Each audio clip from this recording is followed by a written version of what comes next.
আসসালামু আলাইকুম রহমতুল্লাহি বারাকাতুহ। তারবির শিখি। আজকের এই পর্বে যে তারবিরটা আমরা শিখব, তারবির কি জিনিস এটা আমরা আগে ব্যাখ্যা করেছি। তারবির হচ্ছে আমাদের মনের ভাবটা সুন্দরভাবে কিভাবে আমরা ফুটিয়ে তুলবো বাক্যের মাধ্যমে, যেগুলো আমাদেরকে মুখস্থ করা ছাড়া সুন্দরভাবে শেখার কোনো বিকল্প পদ্ধতি নাই। তো আজকে আমরা যেই তারবিরটা শিখবো সেটি হচ্ছে যে অনেক সময় আমাদের আমরা কাউকে বোঝাতে গিয়ে আমরা তাকে বলে থাকি যে তুমি বিষয়টা সহজভাবে নাও, তুমি এটাকে কঠিন করে নিও না। সহজভাবে নাও আরবিতে কিভাবে বলবো?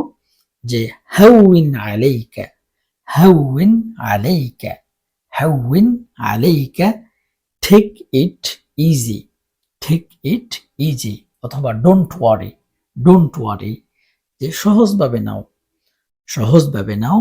হাউইন আলাইকা, হাউইন আলাইকা।